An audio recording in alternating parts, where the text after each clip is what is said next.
All right, well, here we go. I'm hoping everything works and everything's on. So welcome to Living Waters live fly tying on a Wednesday night. So this is the fourth Wednesday of the month. This is what we're gonna do, so apologize again, I've got screens everywhere, so if you're here and chatting and everything like that, I've got you over here. And then tonight we will be doing this little lovely right here. We're gonna do little Mihulka's popper frog or foam head popper or foam frog. It's got a bajillion names, so we're gonna tie one of those. But we got a couple people on tonight. So Kira Kwam, I see that you have found me, so very good. Well, welcome. I know we've got a few folks that will jump on.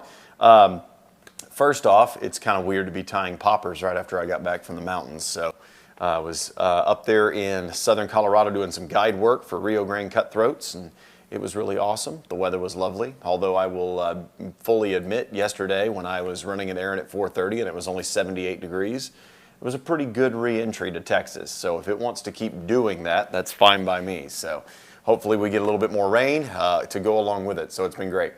If anybody has any questions during the tying process, just feel free to throw it in the chat. I'm pointing over there because that's where it is for me, but it might be right in front of you. Hopefully it is. So if you're watching your computer like this, there's a better way. But nonetheless, if you have any questions about what is going on or how it, or you want to mention that I screwed something up, that's fine too. I'm good with that. I can take constructive criticism. But nonetheless, we're going to have a really good time tonight just tying a really good, fantastic fly. So this right here is Mihulka's foam popper, or foam frog, or popper frog, or there's about 1,000 names for it. I'm serious. So anyway, man, Pat Vanek coming in with a little bit of shade there. Where's my name badge? It's out of frame, Kira Kwam. It's down here. You can't see it. It's down there. Kind of just above the pocket, but it's out of frame. I'm sorry. But anyway, nonetheless, the thing that's really cool about this fly is it's easy to work for one. It's not a very complex tie, so if you want to make a really good, what I consider to be a good looking popper, I think this thing is a really, really sharp looking fly. The original looks like this, where it's got that laminated foam, and yes, I know that mine probably doesn't look as good as this, and it's okay because mine doesn't have a stripe, and I'll forgive myself, if you will. But nonetheless, that laminated foam, it takes a little bit of work to do that. This is a half-inch cylinder is what this is. So, I mean, if you look, they're about, pretty much the same size right there. Half-inch cylinder, yes, kissing poppers, that's a thing. But nonetheless, the thing that's really cool about this is if you don't want to laminate the foam, you can get just these straight, foam cylinders that are already cut at a half-inch. So all I do is just razor blade them to shape, and we're pretty much good to go. You can marker these up or dot them up or do whatever you want to with them to make this fly in a wide array of colors. So all is you have I guess you will say this, there's a license for creativity and you have the permission to change whatever you want. The original, if you look up Chris Mihulka, the guy who's the inventor of this pattern, I mean, there's 1,000 different variations of a popper somewhat like this, but I think he's the first one to really have it in production in a way that it really caught our attention. So if you'll notice on Rainey's version, this is a production tied version, they tie the weed guard in right there at the actual hook eye. Chris actually takes his and stabs his into the bottom, so he puts a little hole with a bodkin in there, and you'll see that in a minute, and he just super glues it in place. I'm pretty shocked because it's actually pretty darn strong. He epoxies his, I just super glued mine.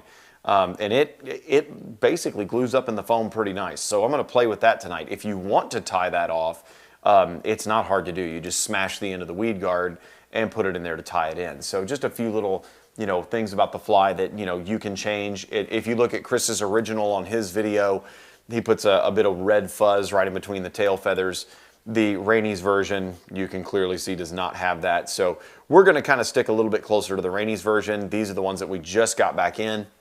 This fly has been, I want to say I have sold this fly right here since 2111 Sam Bass Road. So if you've been following the fly shop for a while, that little olive popper has been catching me fish for, I think, 15, 16 years now. It's been a very, very important fly to me because they're lightweight, they're easy to throw, it's a simple tie. But honestly, I don't know if y'all have noticed, bass flies are getting expensive. And so to have a pre-made popper I can buy that's less than 10 bucks, that's great. I think these things go for $6.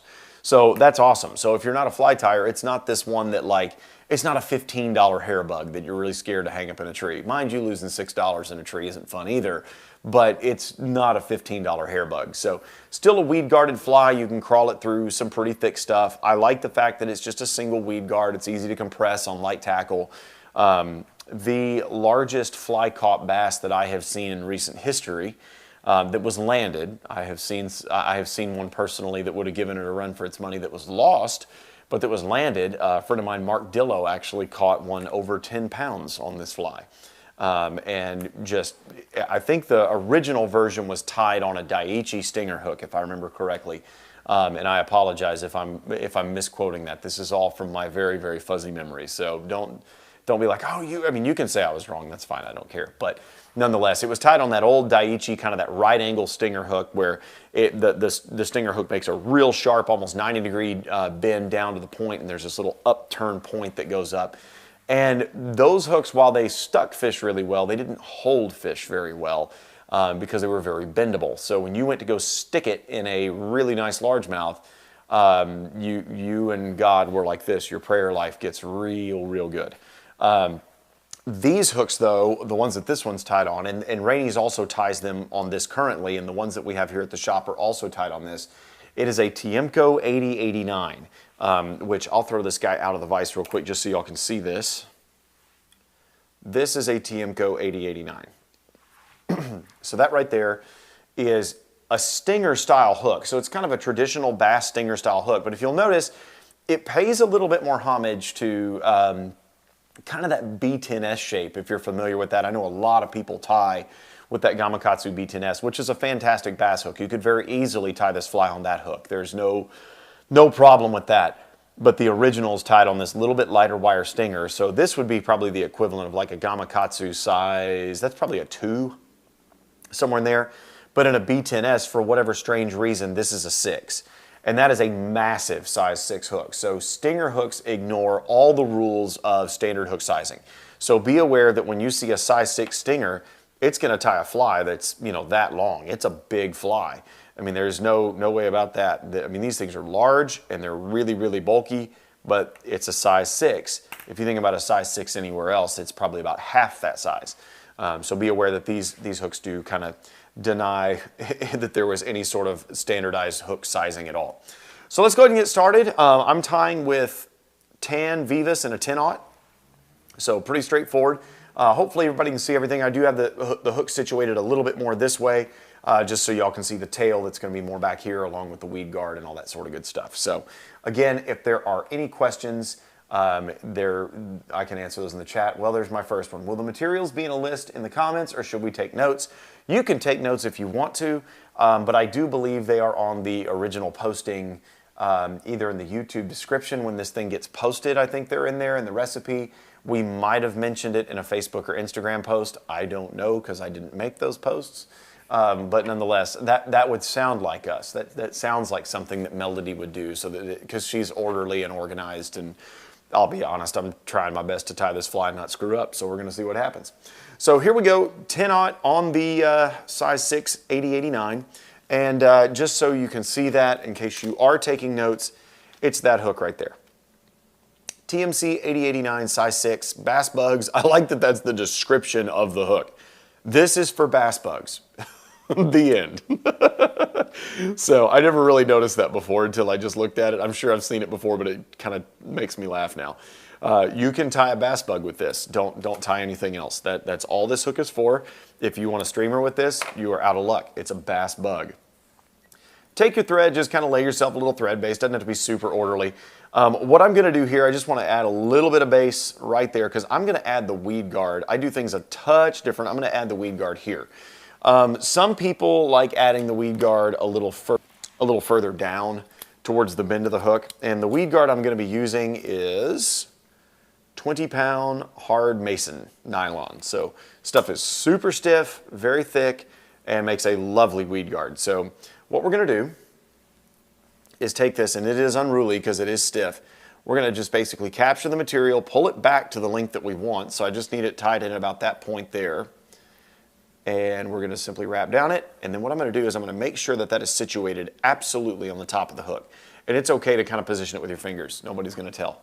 I'm not going to tell because I can't see you right now. So if this were a Zoom meeting, it might be different and I could make fun of you or things like that. But then you would have the right to make fun of me because I totally did the same thing. So here all we're going to do is wrap this down. I'm going to go down the hook bend just a little bit. And if you'll notice, these are sequential wraps. And notice that I'm keeping this under tension. You can't see it, but I've got it in my left hand pulling tight so that it stays on absolute center as I wrap down. If you try to wrap this without it being under tension, you will find yourself a very discouraged person. That right there is as far as I want to go because I want enough room to where if I hook a bass, he can slide up that hook. Once I've done that, I'm just simply going to come back up here to about where I want to add all my feathers and tail and hackle and such. Now, that I had plenty of weed guard material, I'm going to cut that a little shorter. There's going to be a couple of things on this fly that I would recommend obtaining a pair of these. These are arrow scissors, and when they're closed, they look like this. We have them at the shop. You can find them, and you should have them in your personal supplies. If you don't, then this is your indication to change your ways. You need a pair of these. If you don't have these are great. And so what, yeah, I like that. Kira goes, we don't need Zoom to make fun of you. I'm a pretty easy target, folks. It's really the truth. My grandmother made fun of me the other day, and that's not typical of my grandmother, but she was coming at me hot. So I think she said, be careful as I was driving. And I said, no, I intend to be insanely reckless. And she goes, sweetheart, you don't need any help doing that. Just please be careful. So grandma's sharp, man. She's got me pegged. But here's the deal. These arrow scissors have a groove in the back of them that you can cut heavier material, wire, hard mason. I even cut my bead chain with these things. So arrow scissors are great because back here in this little notch, that's not part of the blade. The cutting surfaces are all up in here, and the back notch is what you can cut stuff with. These little plastic eyes, these will appear later in this presentation, but those little dome eyes, that's actually what I do is I shove those eyes in that groove and I cut them right there. And so super helpful to have this tool just always around the bench for any sort of heavier material where you want to save your better scissors for finer work, essentially. So what we're going to do, we are going to take some feathers. I love feathers, and if you know me at all, you know that I absolutely adore feathers. I may or may not have had 2 or 3 calls to Whiting Farms in the last 2 days, so all is well. This is genuine Whiting genetic freshwater streamer cape, and this is beautiful stuff. Now, you can tie this in Grizzly chartreuse, you can tie this in Grizzly olive, you can tie this in black, you can tie it in white. I don't really care what you tie it in, just tie it. It's a great fly. But the idea here is we are going to take 2 cape feathers, just like so. I have pulled these off the cape already. We're going to line the tips of these feathers up, just like so, to where they are fairly congruent. There's your at least high school or college word for the evening, congruent, as opposed to like copacetic. So anyway, nonetheless, you want them to splay outward so you can see that they curve away from the hook, just like so. We want to make the thread cross over both hackles at one time. Tie those stems in up to the end of the thread there. If you do it correctly, you should wind up with something that looks like that. That's all we're after. You can now come in here, and if you'll notice, if you touch these, they will move. So you're gonna have to mess with them a little bit to get them where they wanna go. And this one is gonna fight me, so if I'm gonna get fought, I'm gonna probably do it again. But let's see here. I might be able to, oh yeah, I made him play nice. We're good. So when you do this, make sure that they're tied down, but don't pull on them too much like I just did. Give them a snip. That's all we're after there. I just cut my thread. Congratulations. This is on live TV, folks. Restart it. Keep moving. No, I told you, Kira Kwam, it's pretty easy to make fun of me. It's not hard. So right there, I trim things close, man. I like a close shave. So here with this, feathers splay outward. We are going to repeat that same process on the opposite side of the hook. So take 2 feathers, same story. We're going to put those on the other side, and this will be the side facing you. I'm going to get those tips on these feathers lined up nice and neat. Try to lay one right on top of the other. Word to the wise, if you were going to tie like a hair bug or doing something like that, this is just a popper, so it's not really all that complicated. I need those a little shorter. All I'm doing is cleaning off these barbules. I don't want that much of the actual fuzzy part of the feather showing. We're going to put that right there to where they're actually pretty congruent when they're closed. If you want these to just definitely stay and never move, I do not fault people for putting a drop or two of head cement right here. It is completely legal. I won't tell. It's all right. But what we should have is a tail that looks like that, where it splays outward in both directions. If you would like them to not move and to stay exactly put, you need to first off make sure that this is all well and good. Your stems are trimmed, hopefully not cutting your thread that time. And then that's where this stuff comes in. Cement. It is a very, very thin, and when I say thin, I mean thin, super glue. It comes with a brush applicator. And so I'm going to actually unscrew this and show you what this all looks like. If you wanted this stuff to like stay exactly where it's put one drop right there at your tie-in points. Just right here and right here. Everything's good. That's it. That's all you need. If you want to do that, that pretty much guarantees that as the rest of the process continues, these aren't going to rotate on you or anything like that. So all I do is typically just kind of touch the glue. Don't glue yourself to the hook. That is not beyond my capability tonight.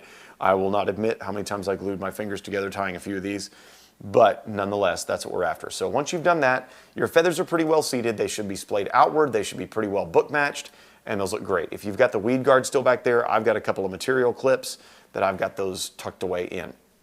The very next step on this fly is going to be doing exactly the same thing. We're grabbing more hackle feathers. So I'm going to grab 2 of the longer cape feathers.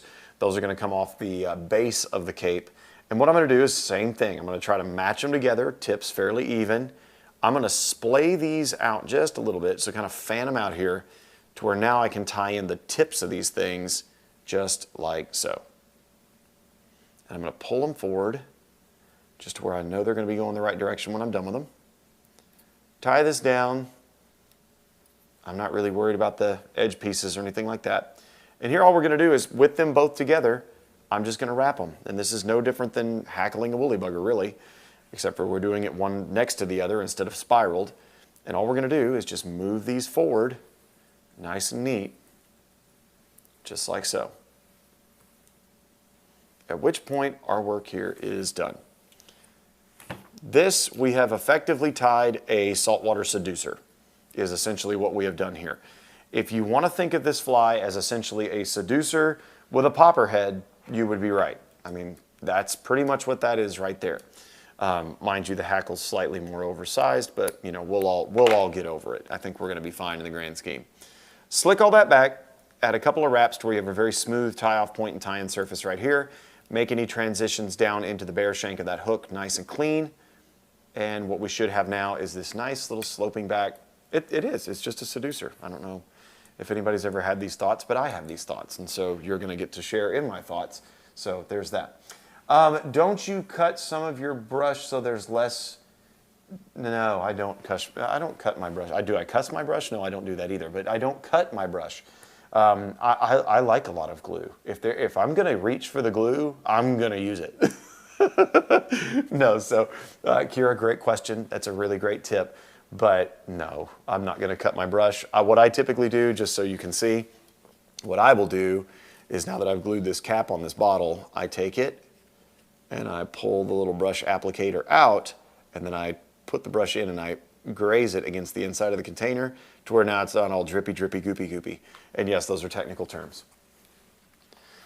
Sorry, y'all, it's been an interesting day. I think I've been at work since 6:30, so you're getting a little bit punchier version of me than usual. So this will probably get cut off the internet. I don't think this one's going to stay. I think we're going to be okay. All right, next steps. We are going to tie in rubber legs, and this is the material that has 80,000 names. That is Flex Floss, Spanflex, Uni-Flexx, Sexy Floss. There's all kinds of stuff. Life Flex is another one. There are so many names for that material, it is not funny. I don't care what version of it you are using, just tie 3 strands in a knot. That's all you gotta do. So this is 3 strands, you just tie an overhand knot in it, it makes that little leg just like that. Is it a frog leg? I don't know, because what I'm tying doesn't really look like a frog. But the original has these really cute little frog legs that poke out the back, and so, they've got toes, I guess, but, it's a stretch. We're going to take these, you want them to kind of be, I don't know, I'm basically tying them into where they sweep back towards the rear of the hook. So I'll put a couple of securing wraps in here and show you what we're left with. I do have one annoying, I do not like it when there's a fat one. That's one thing that I don't like. There we go. I don't want these legs to be off. There it is. So there, you can see how the legs are going to be divided up here, how it kind of makes like a little thigh, essentially. If one of those is droopy and hanging down, it just means that one of the materials didn't get caught at exactly the same tension, and it didn't tie in exactly the same. You got to find which one of these little buggers out front controls that, but I guarantee you one of the three of them does. If you will just simply put a little tension up front, it'll pull that little swag out, and you're good to go. Take that, trim it, you're good. That's leg one. So not overly difficult. Now, let's see. If redfish don't eat that seducer color, just give up. Amen. Yeah, if redfish don't eat this, the back bits here, if they don't eat that, you're probably not going to catch a redfish. I'm sorry, we got nothing for you. I'm going to take these little toes and make them a little bit shorter. I don't like them quite as long, so I'm going to do that right there. See, I've got little short toes. Don't need a long-toed frog. That would freak the bass out. We don't want that. So we want them to have a short-toed frog. Not a toad frog, but a toad frog. Yeah, just understand, in Texas, things have double meanings a lot. Okay, next one, all we're going to do is try to line the leg knots up. So kind of look over the top of the fly, grasp it, kind of make a loose loop on that material to capture it. Once you have it in position, I'm going to take this and actually move the material exactly where I want it, which is off to the side of the hook, and try to migrate the thread back to where it is roughly in the same position. Something about like so. You can see that looks really nice. I don't want my toes as long. Sounds like a personal problem, I know, but there we go. Little short-toed, pretty little frog. That's it. Now come up here, trim this bit off. That is literally the entirety of the tying process on this fly. At this point, all I'm going to have you do is coat the bare hook shank up here with some thread. Something about like this. I'm doing this based on memory, so I could have totally screwed this up. So here's what we're going to do. I'm going to go ahead and whip finish. I don't need anything else at this point. A little whip finish, I am good to go. All right, so now we have a really good looking seducer. You could just throw that. Like the good news is if you don't feel like doing the popper head, not all is lost. Now, popper heads. You can get foam cylinders like this, put a razor blade in it, and they cut super easy. Just remember on the double-sided ones, don't press on this part or it will slice your finger off. Don't ask me how I know. I may or may not have some questionable razor blade scars from fly tying. Anyway, what we're going to do is cut ourselves a little foam head, not cut ourselves, but cut ourselves a head right here that is about yay long. And we're going to shove this thing back on all that. So that's kind of the idea. Now, you can make this longer, shorter, whatever you want. This is about the right length. It's a touch wonky because I'm doing it, you know, longhand. All you got to do is take a bodkin or a very sharp needle and stab the thing. Okay, so right there, stab it.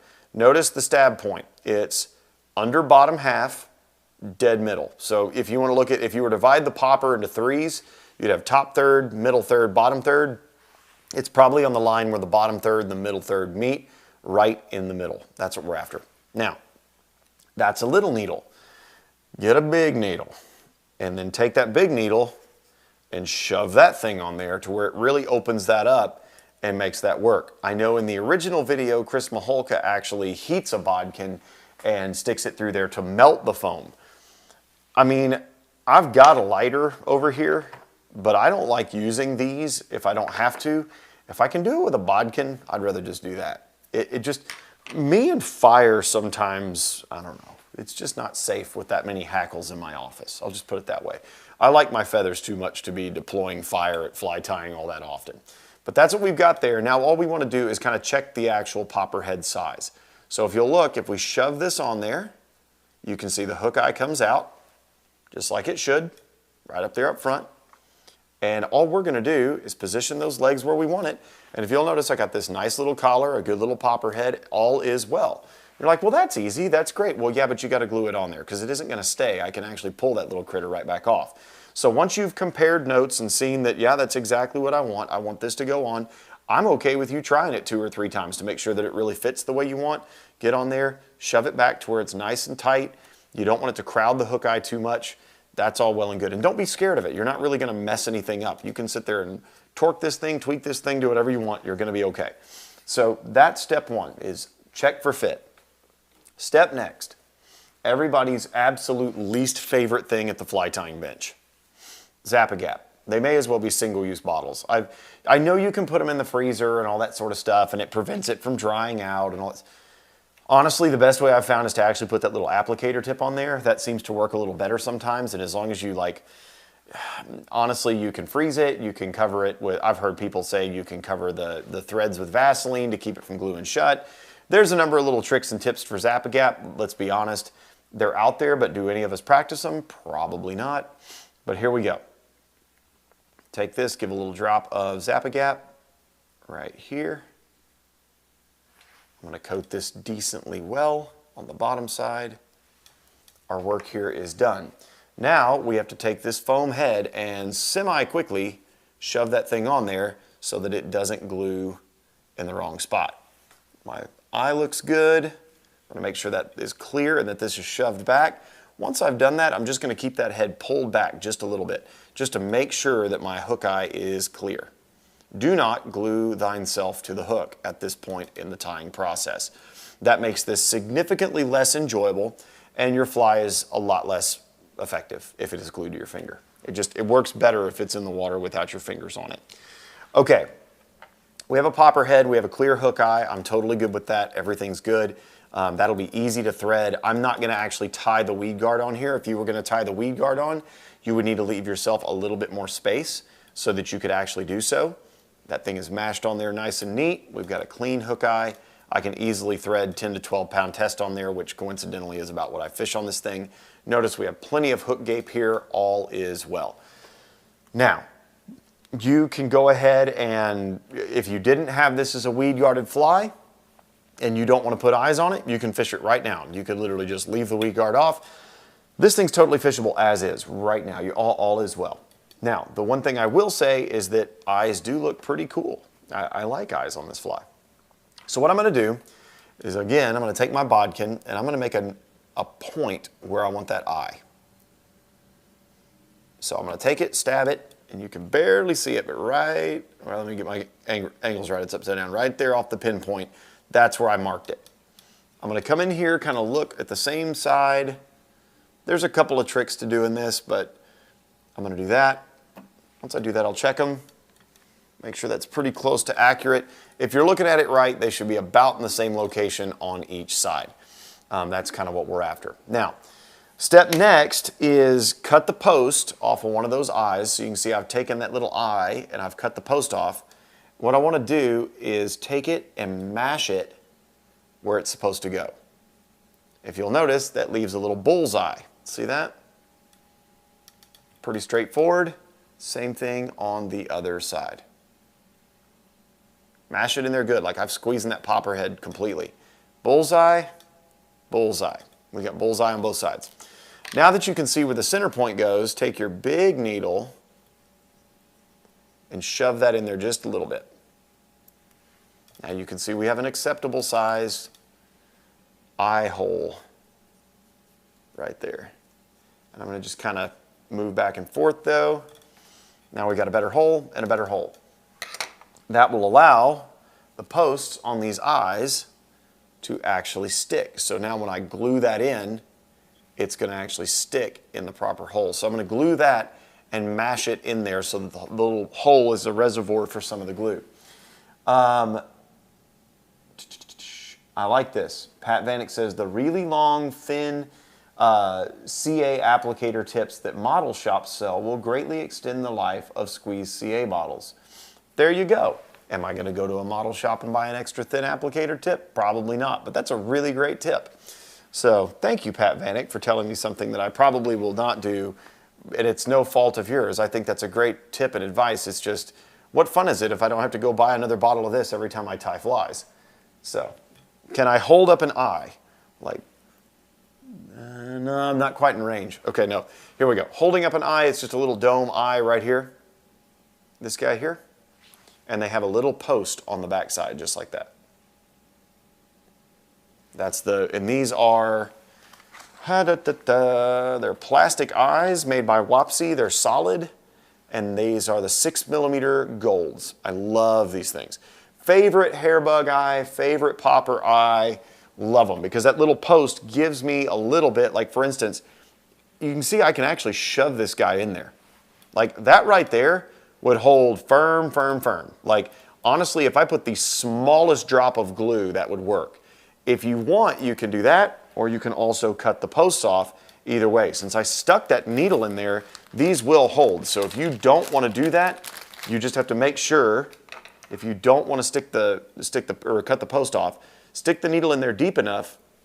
The only issue with that is, if you'll notice, this is over half the width of this bugger right here. I dropped it, but you get the idea. If you take that and put that post in there, it's over half the width of this foam. The problem with that is if you do one from each side, they'll run into each other. So if you want to cut the post a little bit shorter but not off, that's probably my best option there, is to maybe come in here and trim it about right here. You can see you've got a little bit of post left. Notice that if I stick that in, get this guy where he's lined up, but that little guy there will actually stick all the way in. I just got to get that needle, take this guy, open it up. Once that's done, come in here and this little guy will just stick right in there. Give him a little tease in there, and there we go. It's actually stuck in the hole.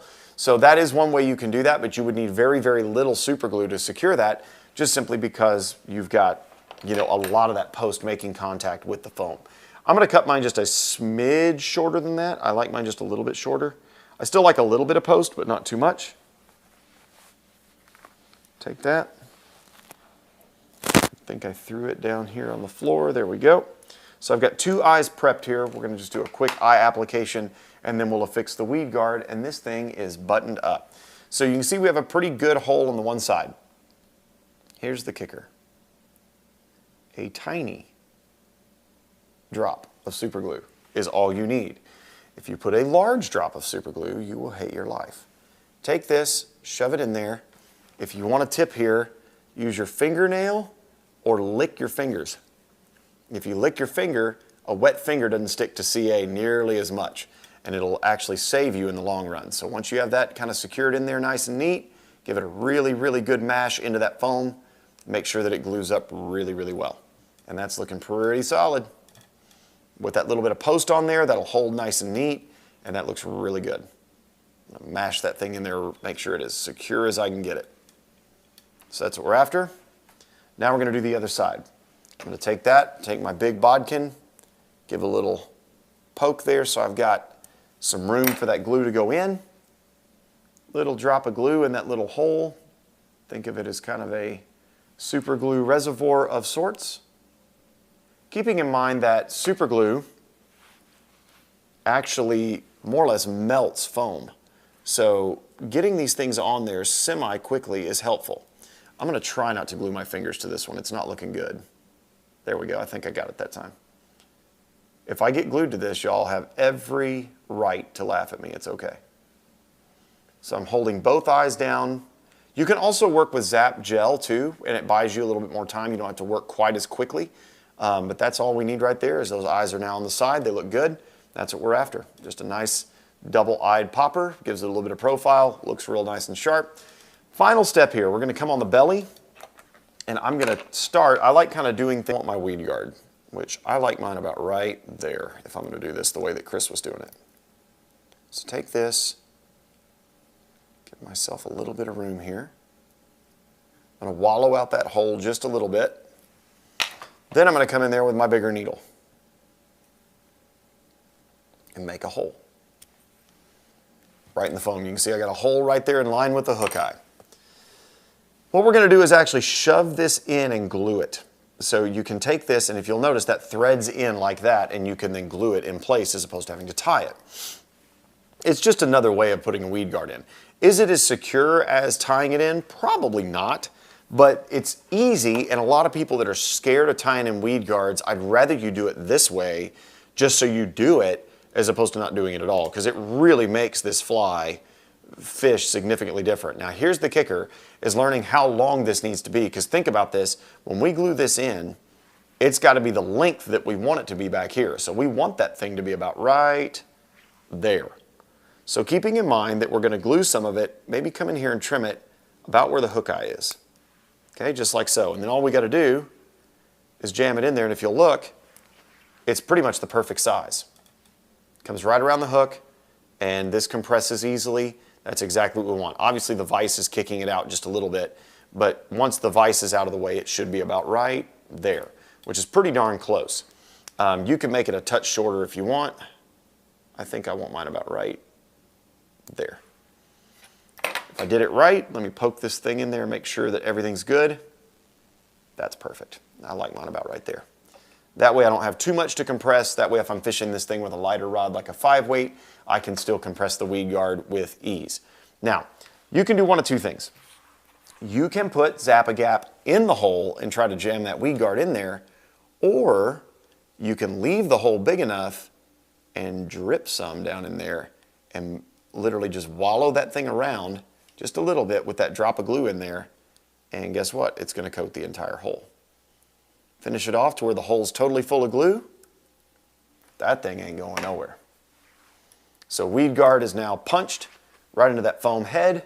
You got a nice sturdy foam head glued on there. Let me take this guy out of the vise and move that weed guard where he's supposed to be.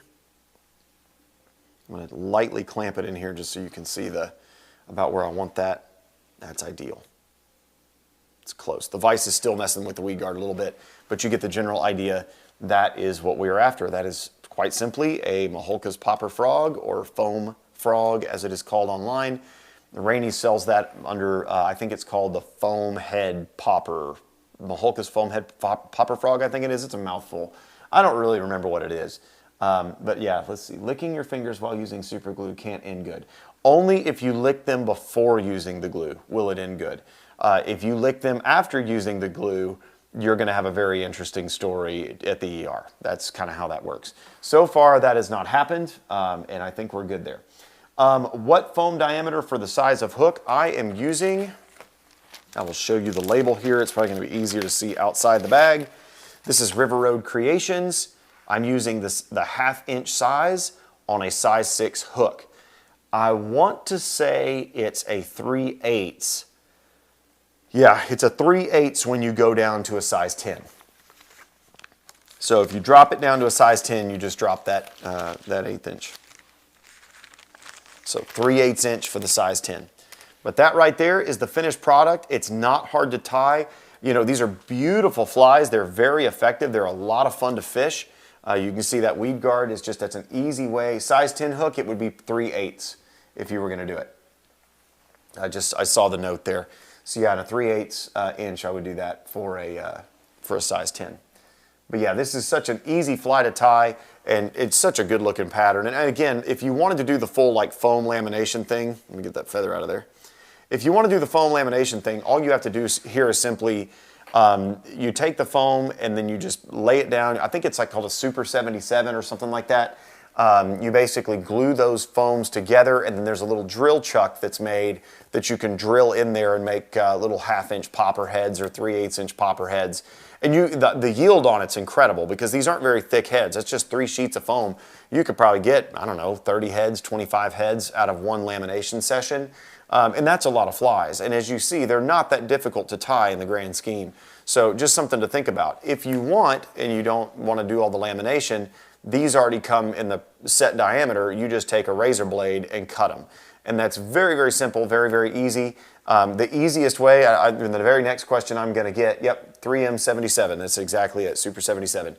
This stuff right here, the only way that you know how to really measure the right one is it's approximately 1/3 of the overall hook shank, maybe even a touch more. It's almost half, but I would say 1/3 to be safe. Just buy an original and compare it. Just try to make your foam heads the same. That way you don't have to get too exacting. There's other ways that you can, get real finicky about this thing, but it's just semi-unnecessary. If you've got an original, they're cheap. They're like $6. Buy one. If you want one in a 3/8, then get one in the 3/8 in the size 10. That way you can compare and contrast. The 3/8, you might need the foam head to be a little bit larger to actually float correctly. I mean, it just depends on how you're tying it. The materials in the back, this is all, just basic, feathers. They're splayed out and hackled like a seducer. You can do whatever you want on these. The basis of this thing is really, I mean, you've heard of the flip-flop popper. That's a very, very simple straight up thing. That's just where somebody took a drill chuck and went in there and drilled through one of those foam flip-flops and made flies out of it. This is not really a whole lot different in the terms of overall principle. Like, Southern Fly Tyers are familiar with this style of popper. I think a lot of people just don't realize how easy they are to make. I mean, this fly takes next to nothing to make. And they work great. You can throw them on light tackle. They're absolutely amazing. They just do a really, really good job. So, tying a couple of these takes no time at all. I mean, I love the fact I actually paid a little homage to the lantelope in these, if you noticed. So little yellow heads with that tan back. So they're awesome. They're such a great fly overall to have in the box. And I highly recommend you put a couple in there. With that little weed guard technique, you can see that again where they're literally just punched in on the bottom and glued. That's a really easy way for those of you that are intimidated by tying in weed guards. You don't have to be intimidated. Just punch it with a bodkin, throw that in there. It'll last a while. Is it going to last as long as one that's tied in? Well, it just depends on how big a fish you're catching and how the foam holds up. But overall, it's going to keep you out of harm's way until you hook a big one. And so that is one thing to kind of think about as you move forward. So let's see here. I've got a couple of thank yous. Somebody says they love lantelopes. We do too. Somebody says nice fly. Thank you very much. Really appreciate that. Appreciate you all viewing tonight.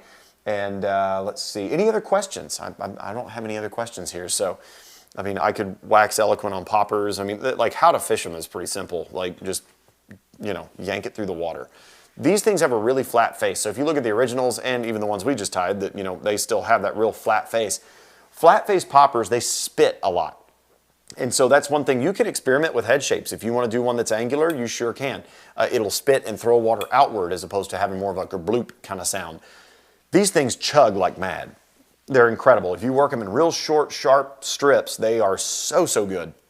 And like I said, you could throw this one, the size 6, you can probably throw this thing on a 4-weight pretty easily. I've had a couple of 3-weights in my life that would throw this. But this is just a great all-round bass fly for the Texas Hill Country and anywhere else for that matter. They're easy to make. The sky's the limit on size options. If you want to go smaller than the size 10 80-89, that's the smallest. I don't think they make the 12 anymore. I think the 12's gone. They used to make the 12 all the way in the nickel plates, which was cool. And if you buy the hooks, they still make it in I think they make it in the size 10 as well in the nickel plate still. The nickel plated one you could use in salt. So if you wanted to tie like a red and white or something like that, or go up to a size 2 and fish one a little bigger, totally doable. You just need to make the foam cylinder just a smidge longer in order for it to perform right. But the size difference between a 6 and a 2 is really not that much in a stinger hook world. Let's see, what size do you recommend for a 4-weight glass rod? I would fish the 10, but you can't, just because it's glass, you're not going to have the leverage you would with a graphite rod. The size 10 would be the better option. However, I've got a 4-weight glass that would throw this no problem. I mean, honestly, they will do it. It more comes down to the leader and the fly line. I see a lot of people that'll try to throw this on like a 4X leader. Don't be that person. You use like an 8 or a 10-pound leader to really leverage the fly over. You want a true bass leader to leverage these poppers over, send them into cover confidently. And if you have a 3-pound bass blow up in the sticks, you want to have hope of getting him out. So, I mean, 8 to 10-pound test is the lowest that I use when fishing these guys. Let's see, anything else? Any other questions here? Looks like we're clear. I think we're good. So, I mean, that was one fly for 45 minutes of webcast, so I guess I was thorough. But nonetheless, if there's no other questions, I'll have a couple of seconds. I'll let you type it out. Otherwise, if you're looking for, obviously, any of the materials to tie these, we, of course, have them here. The other thing I would mention is with the fly here, we revived these back from being a discontinued pattern from Rainey's. We have this one and the new tan color. It looks somewhat like this. It's actually more of a ginger color for the feathers, and the foam head, it actually goes tan, yellow, tan. It looks so, so good. And Rainey's was really, really sweet and worked with us on that. And so those are produced just for Living Waters now as a custom fly. So we do have those. If you don't live around here, we can by all means mail you some. happy to do that. So just let us know where you want them sent. We know how the Postal Service works. These days I would question how well it works, but nonetheless, we can get it there. The thing that I was telling somebody the other day, I was like, only two parts of the government I remotely trust are the Postal Service and the National Oceanic Atmospheric Administration, and even that only comes to my local forecast. So anyway, nonetheless, with this, if you need them, we can send them. It's awesome. I think this is a pattern that needs to be in everybody's box. Another recommendation for those of you that don't know, anytime you have weed guarded flies, don't store them in a slip foam box or anything like that. Make sure you store them in a compartment box so it doesn't compress the weed guards. You spend all that time adding these and tying them in. Don't render them useless by compressing them in a foam box. That will actually ruin the weed guard over time. It's really hard to get them to actually snap back to original shape. Make sure you store your hair bugs and your poppers in a compartment box versus something that would compress the weed guard. But with that, I don't have any other questions. Y'all have a lovely Wednesday night. Thank you so much for joining. And we will see you next time on the live fly tying night. I think we have a class, not this weekend, but next weekend. I'll be doing one on Whiting Farms Hackle. So we're going to go through all of that. We'll talk about genetic lineages. We're going to talk about the different products, what they're used for, different flies that you can tie with them. We're going to talk about just some of the genetic breakthroughs with that. I'll dig out some really pretty ones out of my personal collection so that everybody can ooh and ah over some of the stuff that's even been bred out in genetic days past. So we'll have some fun on that one and really go in depth on Hackle, and we'll release that one. I believe it's week after next is when that one's coming out. So I'll still be in Colorado doing some guide work up there. But once I'm back, that will live on without me. So y'all can leave comments and I can absolutely answer those questions even in my absence.